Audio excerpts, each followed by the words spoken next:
All right. Hey, welcome to Torque Transferred, where we take uncommon perspectives and apply them to outrageous challenges inside the national security community as well as outside.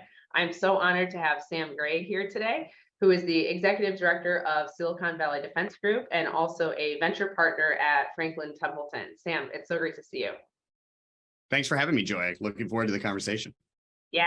Yeah. So, hey, I want to dive right in and ask you, is Sam Gray, who are you in one headline?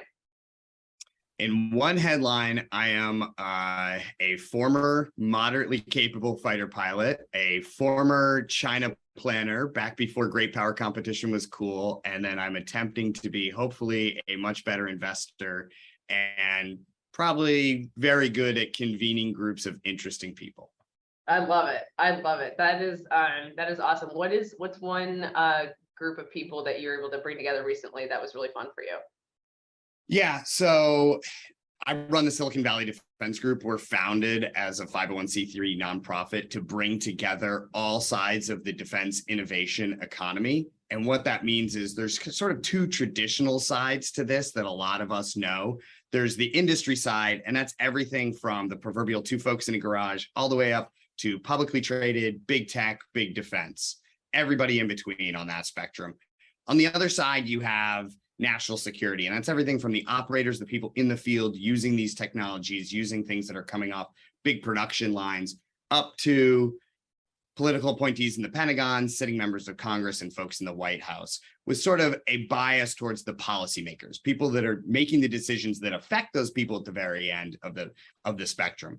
And I think those two groups are pretty well represented, and you can have a lot of dinners, you can have a lot of conversations, webinars with those folks. We bring in the last group, which we think is the most underrepresented and has been left out of the conversation really for the last 20 years. And that's the investors, who more and more have a really powerful position in that. So that's everything from angel investors up to institutional banks. And we heavily bias towards venture capital, which we think is that growth area where we're seeing companies go from a prototype to production. Who gets to make the decision about whether they're doing that in the commercial market, whether that they're doing it in the defense market, or they're doing a blending of the two. So Yeah. generally we do it in small group meetings of 25 people or less. I'm curious, I kind of what I'm interested to learn about is I think a lot of people brand themselves as conveners, right? And I see people do it really, really well, and I see people keep trying to do it better, right? I'll put it in Right. those Yeah. buckets. And I would say that as a friend and colleague of yours, that is something that you are very, very good at. And I'm trying to I want to pull apart a little bit, like maybe you can talk about a small group that was really meaningful, how that convening actually happened. Yeah. Well, I'll give a practical example of this, but really how we design this is getting the three sides of that triangle together in the spectrum of folks. That takes some effort. Like it's you have to be very pragmatic about who's coming. Are they at the right parallel level to each other? Are you going to have the right conversation? So it takes a little bit of engineering around that. But in reality, like the convening, whether it's a webinar or a salon dinner, almost everything we do is under Chatham House rule, so that people can have an open dialogue on this, which we think is incredibly important. But really the hard part is what comes after that, and who are the people that are actually going to be doing the tactical level There work we go. to get Yeah. policy changes to happen. And so I think, to your point, like there are a lot of folks who bring these groups together and everybody has a wonderful meal of, delightful conversation. But then it's off until the next one of these. And then you come back and you're like, oh yeah, we talked about this before. Whatever happened to that? Why didn't anybody do something about that? Well, there's a reason why people didn't do that, because, sitting members of Congress and political appointees, founders, CEOs, venture capitalists, like these folks are all incredibly inundated with new and great ideas. They all have a layer beneath them that actually does like the true effort to get these things into language in the NDAA or policy inside the Pentagon or an actual investment. The one area where sometimes we can do all of that at once is on the earlier stage when you have the founders in the room.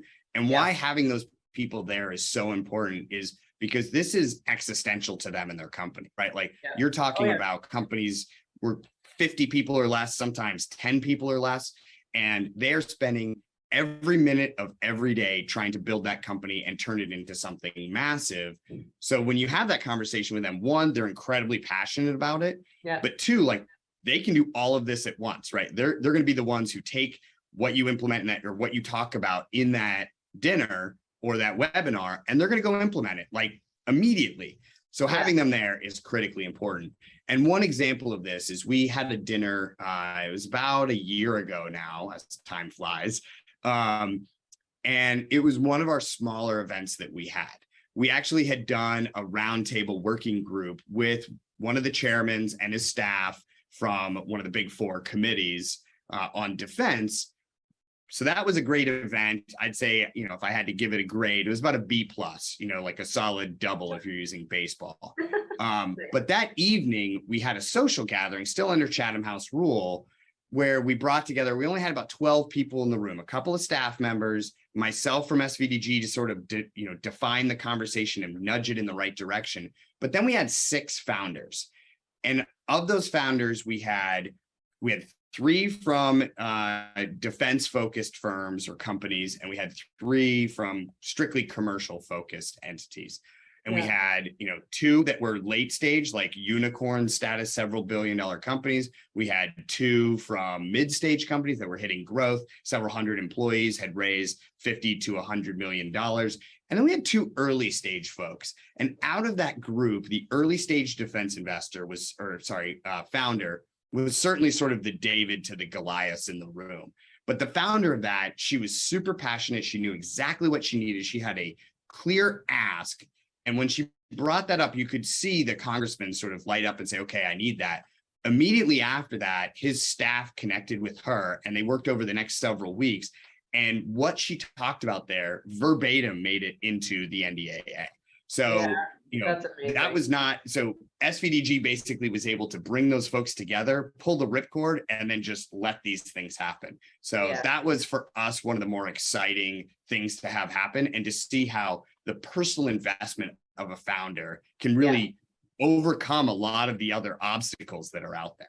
Oh yeah, no, absolutely. I love that you used David and Goliath, and here's why. So I dove pretty deep into not just, the top line, like David and Goliath, like underdog, whatever, but actually went back and did some research on how this actually occurred and where each of the like Philistines and Israelites armies were, why they had to do hand-to-hand combat, all this stuff. And it's really interesting. So, Saul, before David goes, he's like forcing David to take all of his armor because Saul was an infantry guy and Goliath was an infantry. So he's thinking this little tiny shepherd boy, right, the mini founder, is going to go in hand-to-hand combat.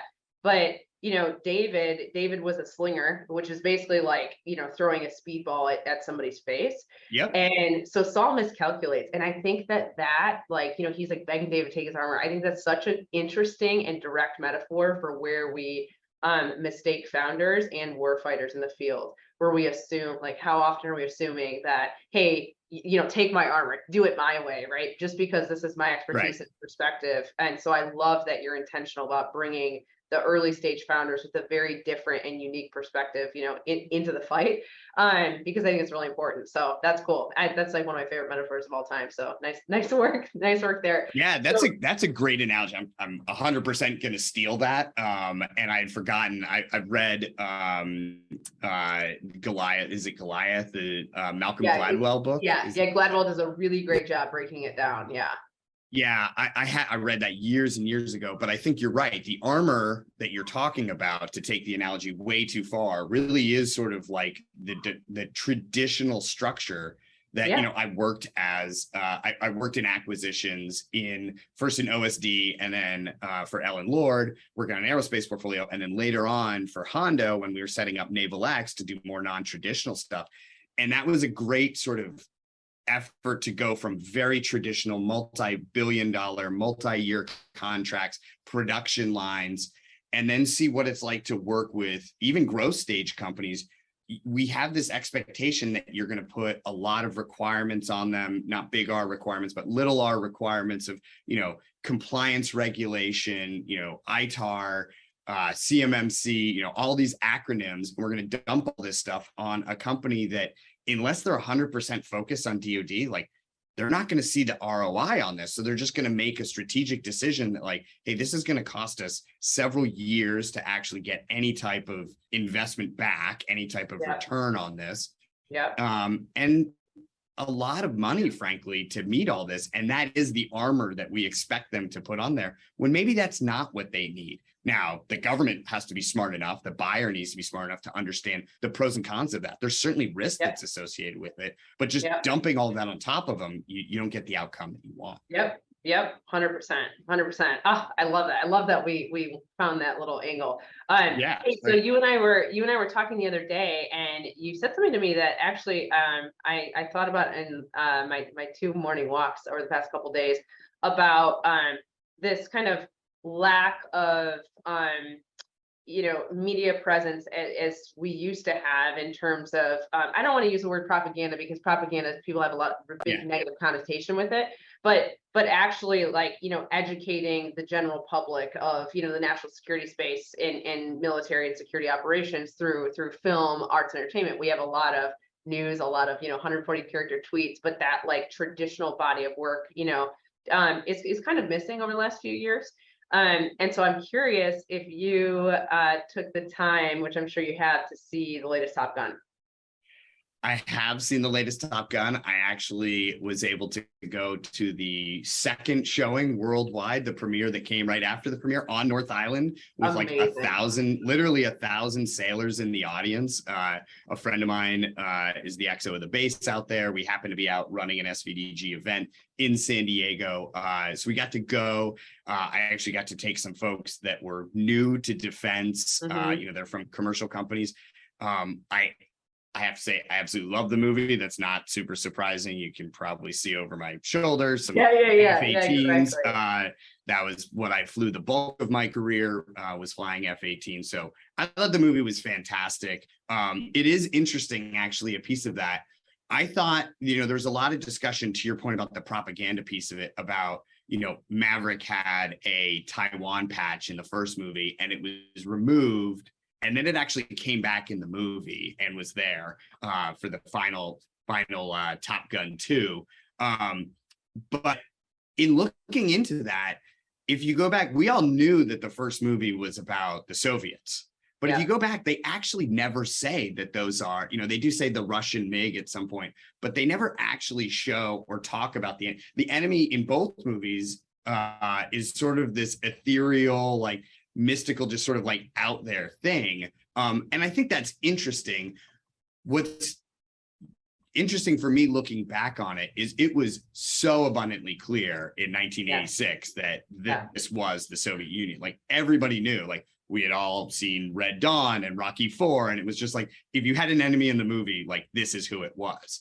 Today, that's really not as clear. And I think we're missing some of that ability to kind of have the entertainment side that it is propaganda, to be honest. Like, that's true. For those that are really wonky in China and have seen Wolf Warrior 2, there is a movie about this evil Western contractor down in Africa, and it's the Chinese special forces that take him on.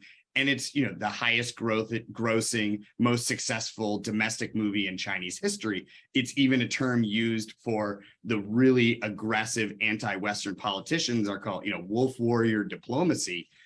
We don't really have a corollary to that anymore in the US, with the exception of we are seeing it in print. There are some, there are some books like 2034 where folks can really write in depth about some of these topics. Now, I don't know how much that's reaching probably the younger generation or folks that aren't super wonky China folks. But I did really enjoy that book. I think there's obviously a value to doing the very academic, deep research on your adversaries. There's a great new book that came out by one of SVDG's strategic advisors, Taiming Chung, who's a professor at UCSD. It's called Innovate to Dominate. Great book. I just finished reading it. I've been reading actually multiple editions of this as he was working on it. It's a fantastic book.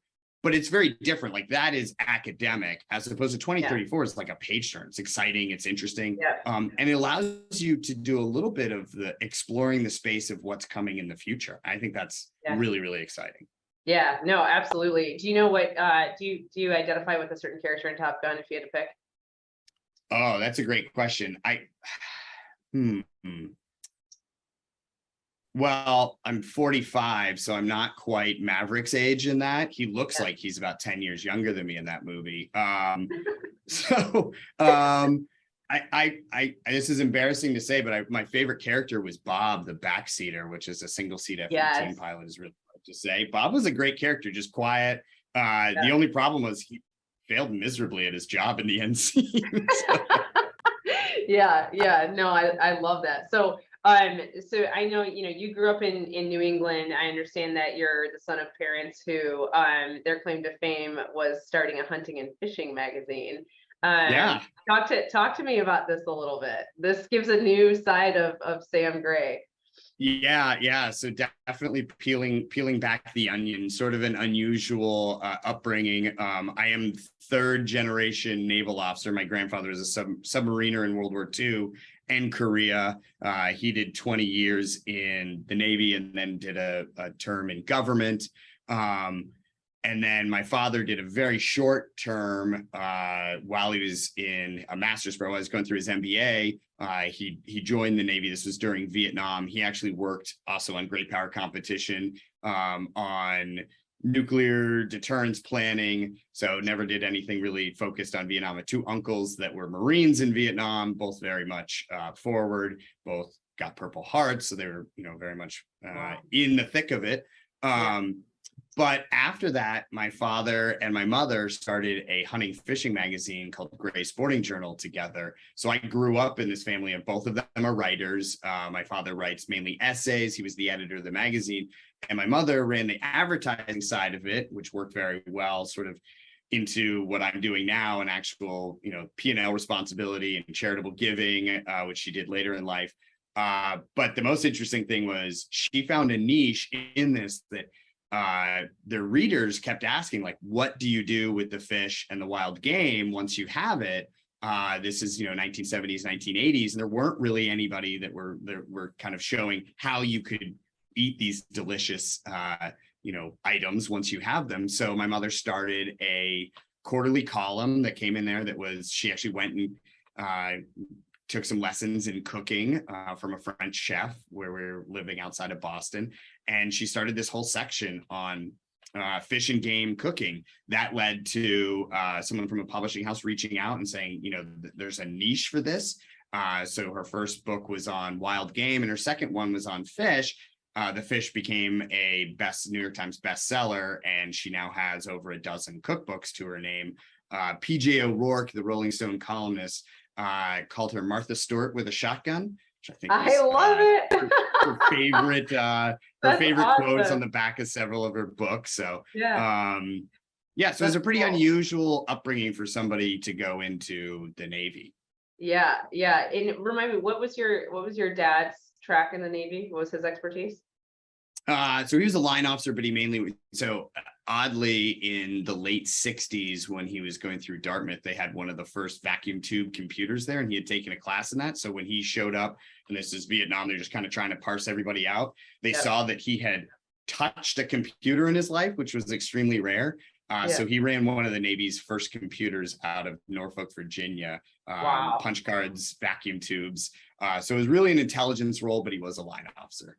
Yeah, that's so cool. Yeah, so it's interesting to me because it seems to me that you are a product of parents who have kind of equal parts creative and technical expertise, right? And as I, talk to you about your Navy career, which we'll get into in just a second, to what you're doing now, to me, I'm actually not surprised that you are where you are, right? And you have this ability to bring the right, soft skill people around, which is really important. I mark myself as a soft skill person, right? So I hate that we always get skipped because I'm not an engineer, and the technical people, and you actually need both to do things really well. So we're going to come back to that, but I want to jump to your Navy career for a little bit. So I'm going to pivot to a little bit on 2034. 2034 opens up, and the first scene theoretically is the Chinese hacking an F-35, right? And you know, I'm interested to hear your take on a problem that you're most proud of solving or being involved in from your military career, specific to you know, before it was cool in terms of the Asia Pacific fight. So what problem are you most proud of solving? And give us a little bit of history, you know, for those of you that don't know how long that you know spent as a military planner and you know in that AOR. And then we'll go from there. Yeah, so I got my commission in 2000. I did 21 years in the Navy. Oddly, most of the people in that time spent almost the entirety of their career focused on the Middle East. I did 7 deployments in the Navy. 2 of them did touch the Middle East. You know, went there for a couple months, and I did, you know, a flight or 2 in that area. But the bulk of my career, oddly, was spent in the Asia Pacific. So my very first deployment was in 2003. We spent the entire time in the Pacific Ocean, so off the coast of North Korea, off the coast of China. And that was my first exposure to the Chinese military. And at the time, they really were using literally former Soviet ships like a Sovereignty. So we were using all the same tactics. The Cold War had just sort of wound down at this point. Yeah. And so their aircraft were really substandard. It just really wasn't a big threat for us, but they were there. Then I came back, I did my department head tour in 2010 and 11 in Japan, spent the bulk of that time focused on China. I then went to the Naval War College. I was in a wargaming group, an advanced studies group that focuses on great power competition in the Asia Pacific theater. And that was really where I started to see, first in person when I was there, that their ships, one, they're putting a tremendous amount of new ships out there, new aircraft. They were really sort of starting to be able to project power. And there's just sort of this awakening in some of the US defense planners that like this was going to be a real challenge. But the US was still incredibly focused on the desert wars at the time. Then I went back after the War College, and I was a planner at the time, USPACOM, now Indo-PACOM in Hawaii. I was a China planner. I focused on crisis action planning, but I also worked on the O plans.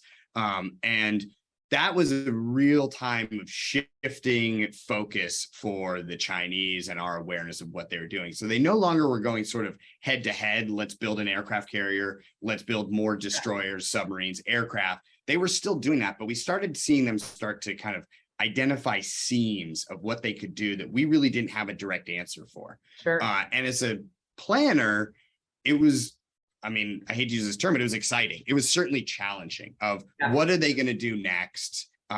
This was the time of the first notice of the island reclamation, which was really fascinating to see. We really had no response as a government to how to actually prevent this. You know, we could do all these demarches and comments of, hey, you shouldn't do this. We could demonstrate what we could do around those islands, but it did not stop their progress. They just kept going forward.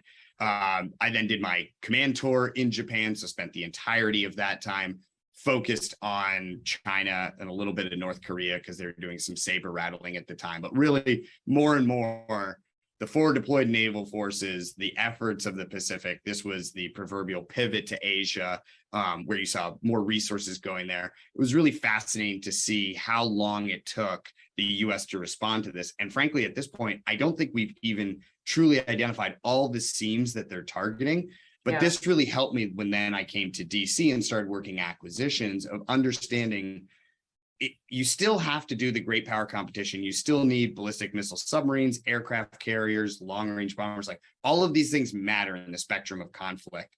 But you also have to have folks that are really agile because you're not building a bomber or submarine overnight. You need to have people that can quickly adapt to what it is they're doing. And that might not be on a traditional defense front. It might be on TikTok, right? It might be an information warfare campaign. It's certainly an electronic warfare campaign. So having people that can really adapt their technology, adapt their focus. And that's really why when I left the Navy, I wanted to focus on this specific area of what is the most agile sector of the US power projection capability. And to me, it's our ability to build a new company effectively overnight and capitalize it to the point where it can grow faster than the normal markets would allow it to. I mean, Yeah. that to me is way more threatening than, I mean, again, it's a spectrum. Like that's what we can do. That's what we really need to leverage because it's an outsized resource that really only the US has. Right. Yeah. So I want you to put yourself in the seat of the fighter pilot in 2034 for a second. And He's a Marine, but okay, sure. yeah. He'll be fine. He'll do. But you're flying an aircraft that clearly has a cyber attack, right? Yeah. And you can take this either way you want. I think there's two things I'm kind of interested in your perspective, Sam. One is, what is your response? What would you do? Granted, you got down safely and you made it back, and let's just assume that Sure. happened. What would your next series of actions be to influence the outcome from the pilot's perspective? Let's start there. Yeah, I mean, I thought that scene in 2034 was incredibly powerful. There's a similar scene in, if you want to go sci-fi nerdy, of Battlestar Galactica, the revamp, and right. And there is where the Cylons, the cyborgs from the other side of the galaxy, basically take over the entire Earth defense system. And there's even a scene where like a squadron of space fighters like basically go dead and they're just sitting ducks and nobody even comes back from that one. So they have to, just like 2034, they have to go back and use legacy aircraft, right? So they go back and they start flying the F-18C, the Legacy Hornet, instead of F-35s. And why it was so interesting to me is because that is a pilot's nightmare, right? Is pilots, ship drivers, submariners, tankers are beholden to the systems that they use, more so than an infantryman, although comms for an infantryman would be the same thing. We get reliant on these tools for good reason, right? Like they massively enhance our capability. In fighter pilot terms, we use the term lethality, the ability to transmit information back and forth between your aircraft, transmit information back to the command and control system. We rely on that because it makes us so much more lethal. And in that, not only was like the lethality taken away, but total control was taken away. If something like that were to happen, I think you would lose a huge amount of trust in all levels of your system. And it would result in sort of a massive just ripping out of a lot of this capability.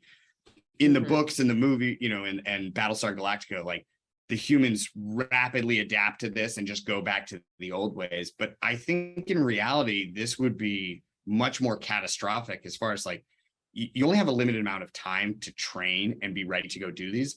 And we only spend so much time operating in that environment of complete comms out, where you don't trust, the systems of your aircraft. And we can't go back to a Sopwith Camel. Like it just wouldn't work at that point. So this is definitely something you can't figure out in crisis. You need to be working way ahead of the curve on this. Yeah. So a couple years ago, Chinese stole the F-35 landing gear designs, right? Which led to this big initiative on the protection of unclassified but sensitive data, things of that nature. So in the same scenario, if something like that were to happen again in the future, whether it was taking control of an aircraft or stealing, menial parts of design, not that landing gear is menial, what do you think if you were in the hot seat for the government, or maybe what is something that your group actually advocates for of how the government should think about this? What do you think our response should be in the future? Yeah. So, I mean, the hard part here is the way to secure all of this is to put it in massive vaults and put it behind giant walls, which slows innovation. It slows development. So you have to, it's a risk reward calculation. It's like where you put your money. Do you put it under your mattress so it's readily available? Do you put it in a bank so you can get it out with a credit card? Or do you lock it into a giant safe or a safety deposit box where you can only get it certain times of the day? We have to think about technology really in the same vein of what is it that we want to focus on right now, and where is it that we can acceptably take risks? And I think what we're seeing in Ukraine is a great example of, we took some significant risks since 2015, bringing in commercially focused companies, particularly in space, but also in drones, communications. And what we saw with the kickoff of the conflict in Ukraine in February was those companies that we took some of those risks with, your Hawkeye 360, your Shield AIs, your AeroVironments, what we were able to do with those companies led to their ability to massively respond basically without government intervention. And they wouldn't be doing that if we didn't take the risks of the last 7 or 8 years to kind of bring them in and help them understand what they could do. I mean, look at what SpaceX was able to do with Starlink of just putting panels in there. And now we're even starting to see that that's happening with the events in Iran right now with all of the riots, is that Starlink is a capability that has massive, massive impact. That doesn't happen overnight, right? It takes them decades to put these constellations up, to build out all of this stuff. Same with Hawkeye 360 and everybody else that's working in space, providing imagery. I actually talked with someone from DIU who had worked with all these companies around February, March when this first kicked off. I said, hey, what is it that you guys are doing to help these companies? Are you funneling contracts? Are you getting them involved?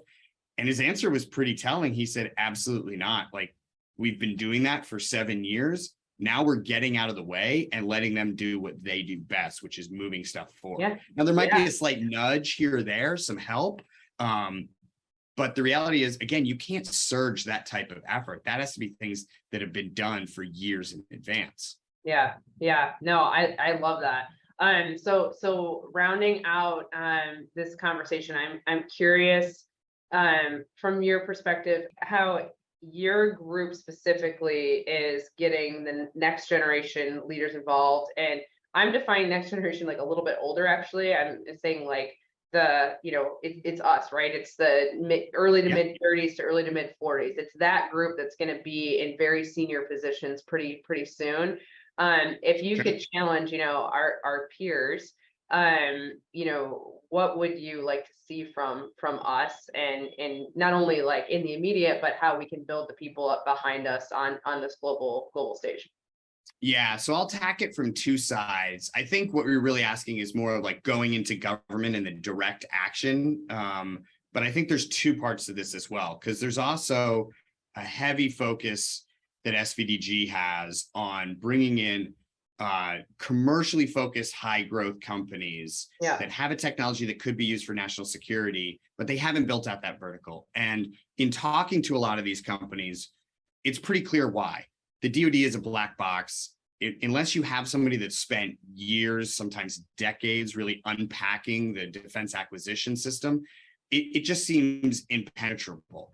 It's also a really long sales cycle. So you tell a company that's, that just 10x their sales from last year, which was a 10x from the year before, they're killing it in the commercial space, but they're working on 5G, autonomy, AI, quantum, these things that have massive implications for national security. You say, hey, what about building out this federal vertical? They're like, hey, I'm in an existential crisis for my company. I need to grow to beat my competitors, to satisfy my investors. Why would I think about going into a market that I don't understand? And it's probably going to be 3 to 5 years before I see significant revenue. So we focused a lot on, while we're doing sort of the strategic level discussions, helping policymakers inside government figure out ways to lower those barriers of entry, help those companies realize that there is a time and a place to bring in the federal vertical, the national security vertical into their company. And if we can educate them on that, then they can properly resource it. They can also properly, identify new people they need to bring into their company and realize they don't have to wait until they're coming up on IPO or they're already through IPO to start thinking about this. This is something they can do really during growth stage, but they have to be very pragmatic about it. We don't want, a super early stage company that's on a high growth trajectory to get pulled off that path. So I think that piece is incredibly important and probably the main focus of SVDG for the coming years. As far as what that does or how we're focusing on the folks directly going into government, there's some good signs of really qualified people coming into government to give 2, 3, 4 years of their time. They get really attracted to the mission. I think what the digital services and specifically defense digital services, what Chris Lynch built there, Yeah. is a great model. We've seen some other exciting things happen with people like Mike Brown going to DIU for 5 years. For the next DIU director is now going to be a 5 to 6 year position. We think that's fantastic. Yeah. And then things like Nan Mulchandani, the first public CTO of the CIA, somebody that can go out and actually connect with this ecosystem. And Nan comes solely from industry, bringing that lens to it and having direct access to the director, to the DNI, like that. That's super important. We need to continue to work on efforts like that. At the same time, I'm really nervous about who the champions inside DoD are going to be. I mean, most of this world as it stands right now started with Ash Carter, Bob Work, Raj at DIU, like, the first wave, the third offset strategy, if you use that term, but like the wave of really tying in the commercial ecosystem, the high growth venture-backed ecosystem to DoD started in 2015. Those people rotated out and you got the next wave of people. Like Hondo had been doing this the whole time at SOCOM. He gets elevated to the Navy. He launches Naval X. He does a bunch of other things, bringing in for like supply chain. Some very senior folks from the outside came in like, senior SME roles for him. Certainly what like Will Roper was doing at Air Force, what Mike Brown was doing. We haven't quite seen who the next wave of that group is going to be. So I think there's some real opportunity with like industrial base that being elevated to an ASD level position. I think that's really important. The ANS R&E world, we kind of need to see where that's going to be. I'd love to see DIU elevated back up to a SecDef direct report because they've spent so much time in the R&E prototyping phase. They're doing great work there, but those companies are graduating and now they need to go to get into line items, programs, get access to the PEOs. So I think what you're doing with this and with Boone Group, I think there's a ton of people kind of in this age bracket that want to give back. Some of us, like myself, need to go out and do it on the other side of the table, need to be on the commercial side of things for a little while to kind of build up reps there. But I'm excited to see who is going to kind of step up and be that next wave of champions for this. Yeah, me too. With all of your interesting experiences from, being a little kid in New England, right? Kind of following your military career, getting out, making a big jump in what is an entrepreneurial pathway, right? Your Silicon Valley Defense Group didn't really exist a few years ago. So you've been on that founder journey yourself. I want to kind of take it back to your parents to finish this out. And I'm curious, how much of growing up with, two parents who were probably equal parts right and left brain that pushed you, or you saw they pushed the creative bounds of, starting something new, your mom's, the magazine started and then there was a spin out of another product, right? It's like such an entrepreneurial journey, but at the same time, backed with heavy technical expertise. Do you think, how much of that really impacted your ability to be successful as an entrepreneur in government, which I would brand you as, and an entrepreneur on the outside? I'd say the biggest thing it helped with was having a clear-eyed view of how hard being an entrepreneur really is. I think a lot of people see just the highlight reel of what it's like, ringing the bell at, NASDAQ and having your IPO and, being on the cover of Fortune magazine. You say like, yeah, that looks like an incredible journey. But living it day to day and seeing like when you're running a small business and trying to grow it, it's really, really hard. I think my parents absolutely loved their magazine. It's still in publication. But I also saw directly, like as a business, it was incredibly difficult. They also identified, I just had this conversation with my dad recently, was they were a niche company and they really identified, around like the 10 to 15 year mark of this journey, that it basically was impossible to grow beyond the level that they got it to.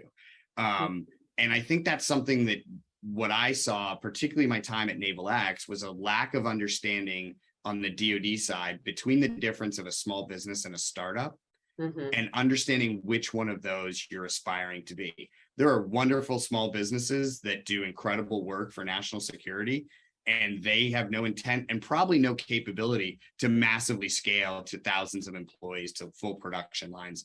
I recently was listening to a podcast with this former CEO of Disney, and he called it the trombone oil sales, right? And he's like, if you make the world's greatest trombone oil, that's wonderful, but the entire world only uses like 2 quarts of that a year. So you cannot scale this into a massive, like there's no way to pivot that, like you are stuck in that market.